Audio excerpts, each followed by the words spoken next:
It really does a great job. So funny. Okay, you can actually use that shovel to plant these beautiful, beautiful, fragrant hummingbird mint plants. There are very few plants in the garden that your pollinators will love more. This will attract all your little friends, the birds, the butterflies, the bees, and of course the hummingbird. 3 easy payments of $9.99 for all 3. So they're really just $9.99 a plant, and you get free shipping and handling. What you get though is even more priceless. You get really long color in the garden with a plant that's super, super easy to care for. So, if you're a very experienced gardener, you might already have experience with this and you're probably just picking up more. But if you're still kind of deciding if gardening's for you and can you do this, this is a great way to go because you don't have to baby these, you don't have to overwater them. In fact, they're great even if there's a little bit of a drought, and they're really good if you live in an area with a lot of deer like I do. Deer don't particularly like these, so that's always a win as well. I want to say hello to Katie Dubrow, who joins us from Cottage Farms, and this is the first time we've been together this season. I'm so happy. It's here. So good to see you, Sandra. I know.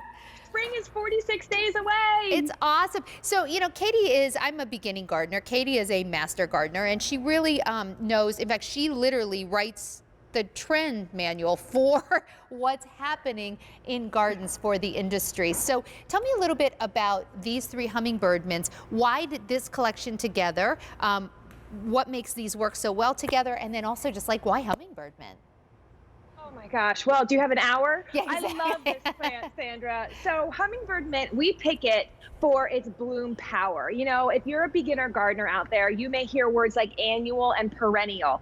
Both have a place in our garden. Annuals bloom, bloom, bloom all in one season. Perennials, they'll bloom once for you a year and come back. Well, I've got a secret for you. This hummingbird mint is a perennial, but it blooms like an annual. It thinks it's an annual, so it literally blooms the entire season for you. And that's what we're looking for at Cottage Farms. We're looking for plants that do so much for you. So this is going to bloom and bloom and bloom, but it's also fragrant.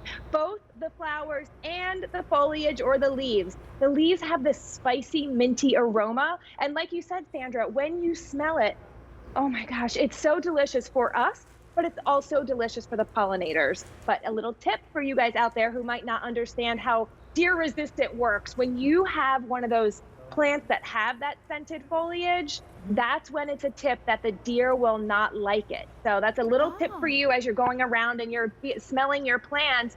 The ones with that spicy foliage or scented foliage, they don't like. So Perfect. Yes for pollinators, yes for fragrance and color. We've got these 3 bold colors that work so well in your garden. So this hummingbird mint offers you so much. So we're taking a look at some of the colors right there. We have that beautiful rosy pink. Oh, so we've picked these 3 colors so they'll pick up any of the other hues in your garden. Yellow, such a, Pantone's color of the year, such a popular color this year for our gardens. We're seeing yellow so much in people's gardens more this year. And then our orange, these are all in the dwarf family too. So that's another thing to note about this hummingbird mint.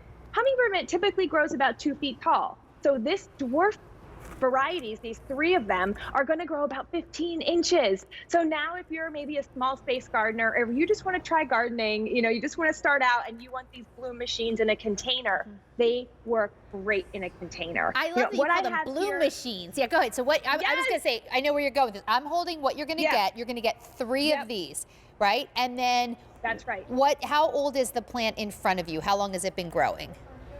Is the end of season 1. So I love to help manage your expectations so you know what you're going to get. You'll absolutely get flowers this year. From what Sandra's holding there, you'll get 3 of them, and don't worry, they'll all be labeled. I know that's a big question, is how will I know which color is which? We'll label them for you. But by the end of the first season, this plant right here turns into this plant. And then what Sandra has in front of her will be by the end of season 2. The biggest they'll get, think about spacing when planting them.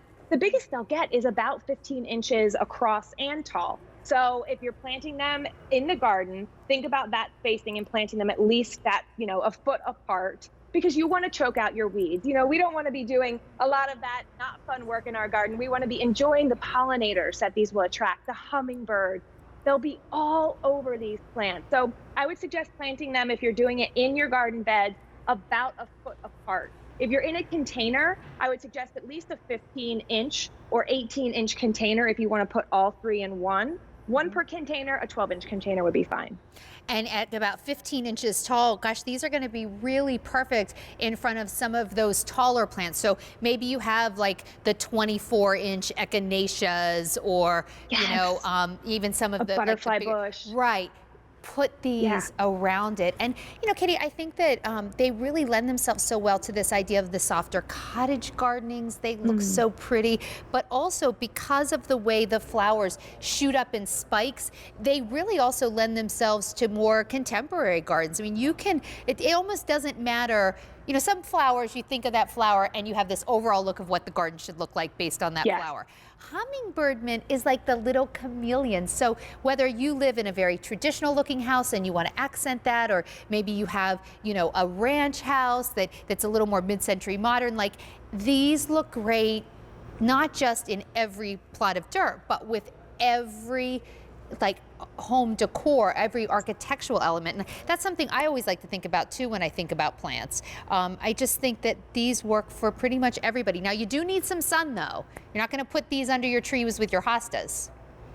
That's right. That's a good point. And another little tip besides that deer don't like is because of their scented leaves. Pollinator. If you know your plant's a pollinator plant, and you hear that because its name is hummingbird mint, for example, or bee balm, that's a little sign that they're probably a full sun plant. And full sun means about 4 to 6 hours a day. And when you're thinking about a spot in your garden or even your container where you want to put these, they will bloom those perpetual bloom machines. They'll bloom more the more sun you give them. Yeah, these check all my boxes personally for where I'm planting, because I want something that's going to bloom like an annual, even when it's a perennial, because I want to buy them once and have them come back. And then I always look for things that the pollinators like, because it gives me a sense of satisfaction to see all the little creatures enjoying what I planted. Now you do get the Gotta Grow guarantee. You get your grower's guide right here. And then what I wanted to say is we also have a guaranteed